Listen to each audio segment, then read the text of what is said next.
The only way to travel the million or so worlds in the Imperium of Man is by entering hell itself. It's one of the worst ways to travel faster than the speed of light in all of fiction, and yet the Imperium has somehow made it work. Well, almost. This is a video in my series on the economy of the Imperium of Man. I want to talk about how to get around the galaxy of Warhammer 40k, how the systems work, and what comparisons we can make to our own world. To be respectful of your time, there are timestamps below to help you navigate this video, so please make sure to relax, maybe grab a snack, and enjoy. When it comes to getting around the Milky Way galaxy in Warhammer 40k, one of the best places to start is the warp. I've already spoken about it a little bit in last week's primer on the economy of the Imperium, but it's worth talking about today. According to the Lexicanum, warp space is a dimension of pure energy and exists as a mirror to our own reality, the Materium. It is also the domain of the Chaos Gods. These are the functionally all-powerful beings that are created and sustained from the emotions and souls of sentient beings in the material universe. The warp is known as the Immaterium, the Empyrean, the Sea of Souls, and a bunch of other names that I'm going to get wrong as well, so I'm not going to say them here.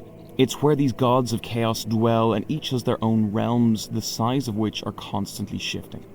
Warp space itself is totally inhospitable to almost any form of life from the material universe. Individuals who are unprotected will usually fall prey to the creatures that are native to that plane. They will be quickly killed and have their souls feasted upon. Again, it's worth remembering that souls actually exist in this universe, and many of the different races in the galaxy have different ways of protecting their souls from the predators in the warp after death. Many of these creatures in the warp are known as demons. They are often formed from particularly violent or extreme acts of emotion. The demon Samus, for example, came into existence after the first act of violent murder in human history. So why would anyone go there? It seems like the kind of place that you should try to avoid at all costs, right? Unfortunately, for many species and the empires of the galaxy, the only way to reliably travel faster than the speed of light is by entering the warp, basically hell itself. In the lore, this space is often described as an ocean.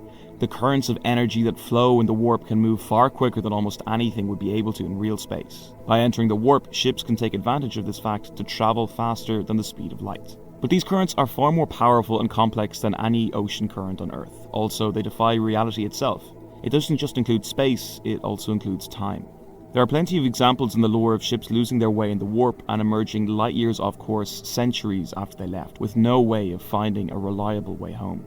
Warp storms are also a danger. There is no way of knowing exactly how long they could last or just how bad they could become. Toward the end of the Dark Age of technology, warp storms cut off many human worlds from the wider galaxy and were one of the main contributing factors to what became known as the subsequent Age of Strife. While most planets that are impacted by warp storms will just be cut off from the wider galaxy for an indeterminate amount of time, some of these storms are permanent. The Eye of Terror is one of the largest and longest lasting of these warp storms. It is situated in the former area of the old Eldari Empire. Such was their decadence that they created the chaos god of Slaanesh. The birth of this god created the Eye of Terror, and the Eldari Empire fell. All of this is to say that warp space is dangerous, and the only reason that the Imperium uses it is because it has to. If Imperial ships didn't dive into hell itself, then there would be no functioning interstellar human empire in the setting. So now that we've roughly covered what the warp is, let's talk a little bit about how the Imperium uses it. The warp has a huge impact upon the society and the culture of the Imperium. For the most part, people will talk about it in hushed tones, and also, partly due to the general repression in the Imperium, we see a lot of superstition around the warp and warp travel. Most long jumps are steered by the Astronomicon, the Emperor's psychic lighthouse on Terra. Since the Great Rift tore the galaxy in half, that beacon is patchy or invisible across huge regions, which turns known lanes into guesswork. But in order for Imperial ships to navigate the warp in the first place, they need a few things. Firstly, the ship needs to possess a warp drive. These are large and bulky devices, and therefore most ships that possess them need to also be large. This is one of the many reasons why most of the interstellar ships that we see in the setting are these multiple kilometers long cathedrals in space. Warp drives were developed in the 18th millennium, and they allowed human ships to make journeys in days that would have previously taken generations. This vastly accelerated the pace of interstellar colonization of the galaxy. Alongside the development of warp drives was the creation of the Geller field. This is a kind of force field that protects the area around the ship from the warp by creating a bubble of real space around it. This will be impenetrable by most warp creatures. The loss or destruction of the Geller field is disastrous for any ship that is unfortunate enough to suffer from it. Imperial void ships usually translate to and from the warp at Mandeville points, quiet zones well outside a star's gravity well. That means that every interstellar trip includes a long intra-system burn to the jump point and another back to the destination world. In the 22nd millennium, the Navigator gene was discovered. They increased the speed of human FTL even more. Navigators are a type of sanctioned mutant. They are functionally a subspecies of humanity that possesses a third eye. This eye allows them to see the tides of the warp and not lose their sanity. Navigators are able to guide ships in the warp more reliably over longer distances. They aren't strictly necessary, however. Human ships are capable of navigating the warp using star charts and certain cogitators, what the Imperium calls computers. There are dedicated warp drives called Clonova Class M warp drives, mentioned in one of the rulebooks for the tabletop Rogue Trader RPG. Their cogitator systems allow for even greater amounts of travel without the aid of a navigator. Non-navigator warp travel is controversial in the Imperium, however. The navigator families on Terra have become one of the most powerful political forces in human space. It is hinted at throughout the lore that they will go out of their way to stymie other methods of human FTL development. But more on that later. Having said all that, they are still needed for the majority of longer journeys or journeys that require traversing less well-known space. Also, it's worth mentioning that orders don't outrun ships, astropaths do. They sing messages through the warp via chained relays. It's slow and dangerous, so manifests, tides, and troop movements are often weeks or months out of date when they arrive. But how treacherous is the warp? Even with navigators, this kind of travel is treacherous at best. There are exaggerated memes in the Warhammer community about how dangerous warp travel is, with half a ship's crew dying on every warp journey. In the lore, there isn't really a huge amount of evidence to suggest that warp travel is quite this dangerous. Of course, when we see characters traveling through the warp, it's not going to be likely that half of them will end their journey in a warp accident. According to some sources online, the rate of ship loss is as high as about 30%. I think that's too high myself, and I'm not entirely sure how accurate some of those sources are. To get a better idea of the losses on Imperial ships in the warp, I want to make a real-world comparison. I'm going to try and compare the Imperial shipping losses to the losses incurred by the British East India Company during the Age of Sail. I know that this is real back-of-a-cigarette pack math sort of thing, but I don't think we need to go into too much depth here. Also, Games Workshop is, of course, a British company, in many ways one of the most successful British companies at the moment, so I think that comparing them to one of the most successful British companies in history is fair. In The Shipping Losses of the British East India Company, 1750 to 1813, by H.V. Bowen, it's outlined that of the 2,171 voyages undertaken over that period, 105 of these ships were lost. These losses were either due to wrecking, sinking, or enemy action. This would amount to about a 5% loss. Also, according to other British naval records, sailors' deaths and other casualties tended to come more from things like accidents and disease rather than almost anything else. Games Workshop's writers clearly created much of this type of travel in the Imperium to be an allusion to the Age of Sail. We can see that stylistically in the clothing of people like rogue traders and Imperial captains wearing outlandish versions of 18th century naval uniforms. And that's not to mention plenty of the other imagery that they use. I know that a GW writer could just come along and say that, no, fully half of all ships that travel in the warp are lost, and that would be the end of it. But I still think that number is far too high, especially since we regularly come across ships that are thousands of years old throughout the lore. There's no way that some of them could have survived for so long with those odds. I think that a rate of loss or incident similar to the ships of the British East India Company in the Age of Sail is more fitting to the setting and its general vibe. A 5% loss of ships is still huge. In modern day terms, a similar loss would mean losing about $900 billion of goods every year, or $0.9 trillion US being just wiped out annually. There is also the fact that a warp incursion or incident doesn't need to fully destroy the ship, it can even just knock it off course by about a week or so. So I think that a 30% or so incident rate of warp journeys for Imperial ships, whatever that might look like, with a 5% total loss rate for ships on journeys, feels about right for the setting. But please let me know if you think otherwise in the comments below. A loss of shipping this high is massive. It also means that you don't really know exactly how bad your expenses or losses potentially are. In the real world, when empires like the British were sending expeditions out around that time, they functionally expected about 5% of the people and supplies they sent to not reach their destination. This would have had huge knock-on effects to other industries too. If you know that much of your supply chain is going to be lost and about a third of it will be damaged or delayed in some way, you have to make a massive amount of redundancy a part of your system. In the real world, this meant that companies like Lloyd's of London became some of the most important organisations to global trade. Lloyd's is an insurance company that still exists. It was based on earlier organisations that offered similar services, but they achieved huge success by taking advantage of this system of the inherent risk to shipping. In London, Lloyd's established an impressive office, and they still have their Lutine bell that rings once for bad news, like a ship being lost, and twice for good news, like their return. In the Imperium, we see a similar organisation in the Vaults of Terra series by Chris Wright. Most peacetime freight in the Imperium isn't hauled by the Navy. It's charters captains on long-term Imperial charters. Think licensed private carriers with hereditary contracts. They choose safer lanes, avoid storms, and price in warp risk, just like Age of Sail merchants.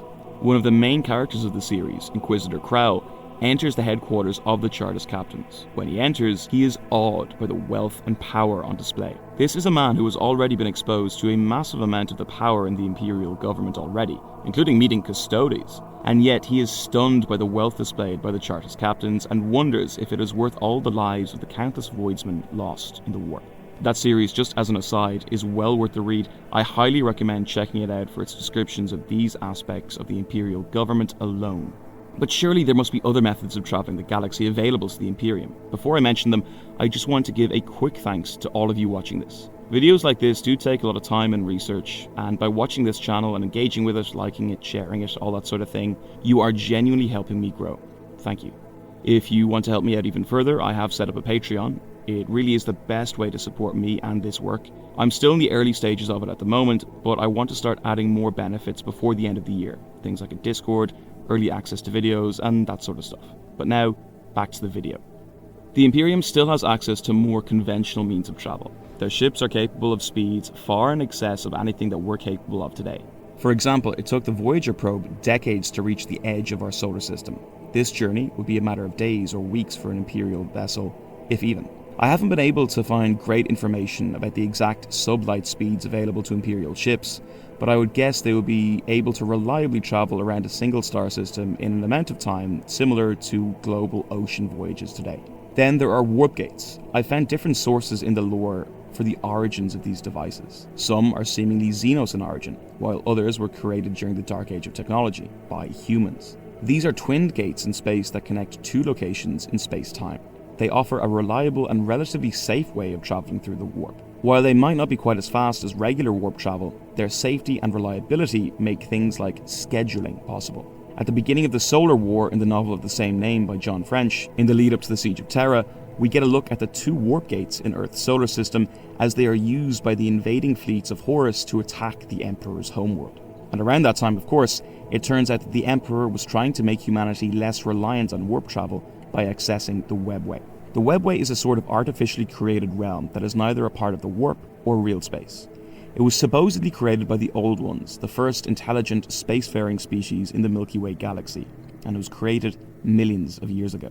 It allowed the Old Ones to cross light years in a single step and avoid the tides and dangers of the warp. After their fall during the War in Heaven, the Webway was heavily used by the Eldari Empire. Since their fall at the beginning of the Age of Strife, the domain has changed. The Webway is now considered a labyrinth and is almost impossible for most to navigate. Still, many of the remaining Eldar factions are able to make use of it, and indeed they still rely on it much more than warp travel for FTL. The Emperor tried to access the Webway toward the end of the Great Crusade. This project was centered around the Golden Throne. But because that device was not made from psychically active material like Eldar Wraithbone, the Emperor had to use his own power to protect the human-built portions of the Webway. For reasons that are far beyond the scope of this video, the Primarch Magnus wound up destroying part of the Emperor's warding around the Webway. This led to it being invaded by demons from the warp. The war in the Webway was actually one of the greatest and longest-lasting conflicts of the whole Horus heresy. It's detailed in the novel Master of Mankind by Aaron Dembski-Bowden. After great loss to some of the most elite fighting forces available to the Imperium, they had to abandon the Webway project. The Emperor was also forced to stay on the Golden Throne, lest the wards breach any further and the demonic invasion reach Terra itself. But some of you might have noticed that I haven't gone into a huge amount of detail about one of the most important aspects of warp travel for humans in the setting: the Navigators. Navigators in Warhammer 40k are clearly inspired by the Navigators Guild in the Dune series of novels by Frank Herbert. In these novels, there are also no artificial intelligences or complicated computers, so they need to rely on humans much more than in most other settings. Navigators are humans that have been mutated by overconsumption of the spice melange. This has allowed them to guide human ships through interstellar space at faster than light speeds, without the aid of computers. While this practice has mutated their bodies beyond recognition, they have also gained vast amounts of wealth, influence, and political power. The Navigators have organized themselves around the Spacing Guild. This is a corporate entity that holds sway over the politics in the Imperium of Dune. Likewise, in Warhammer 40k, the Navigators are one of the most powerful political forces in the cleverly named Imperium of Man. Their origins are in the depths of the Dark Age of technology. When the Navigator mutation was discovered, it was quickly taken advantage of by different companies, cartels, and governments. Over time, these Navigators were able to organize themselves into a system of families called the Navis Nobilite, or the Navis Nobilite. I don't have an accent, you have an accent. They were able to weather the Age of Strife absolutely fine as an organization, and they are now fully a part of the Imperial ecosystem. The leader of the Navigators is their Paternova, who never leaves the Palace of the Navigators on Terra. They are represented by the Paternoval Envoy, who is a member of the Senatorum Imperialis and can become one of the High Lords of Terra. This organization is one of the most powerful in the Imperium, and they have gone out of their way to ensure that they keep power. Indeed, they predate the Imperium itself as an organization, and by now, they are very good at surviving. In the novel Path of Heaven, also by Chris Wright, Imperial agents learn of the existence of an item they call the Dark Glass. This is a device that allows non-navigators to travel the warp much more easily. The Paternova at the time arranged for the device to be destroyed. There is also evidence that this same Paternova attempted to destroy the Golden Throne itself, as that device also at least had the potential to diminish the power of these navigator houses. So what's the comparison to this sort of practice in the real world, or is there any? I would say yes, the oil industry. Even just mentioning this before I go into my reasoning, it has the chance to get me into some sort of trouble, I know, especially in the comments below. Great. Before you complain about me too much though, I think I should point out that Navigators in 40k are definitely a concept that comes from Dune. It's a huge influence. Frank Herbert was also going out of his way to criticize the contemporary industrial systems of oil extraction and a lot of the exploitation that resulted from it. That's the lens that I'm going to look at Navigators through, and I think it is fair. Also, I think it's a genuinely good critique of the exploitation of and the manufactured need for what is a finite resource. It's a powerful part of our economy. Navigators in both fictional works are a critique of it. So what was happening in the lead up to Herbert writing Dune? In 1949, a number of American companies were convicted of conspiring to monopolize the sale of buses, fuel, and other supplies to the National City Lines, or NCL. These companies included GM, Firestone, and Standard Oil of California. NCL bought up transit systems and converted many of the streetcars and trams to buses. Fines as small as $1 were handed out to executives involved, but the monopolization of many of the transit systems around the US had already taken place. Some of these same companies, like GM, had earlier founded the National Highway Users Conference, later the American Highway Users Conference. This group aimed at steering policy and funding away from fixed rail transit and toward roads. One of its great accomplishments was the 1956 Interstate Highway Act. Like the Navigators in both settings, they created much of the infrastructure network and they destroyed other options. Okay, so the following information is from the United States government. Today, in the United States, most freight is moved by truck as opposed to any other form of transit. By weight, about 65% of all freight is moved by truck and 8% by rail. Rail and water transportation, however, have the benefit of being able to move larger quantities of freight using smaller quantities of energy. Also, according to the US government, shifting from a mostly long-haul truck system to a rail or a combination, what's called a multimodal system, would result in a 3 to 4x in fuel efficiency and up to a 75% reduction in the emission of greenhouse gases.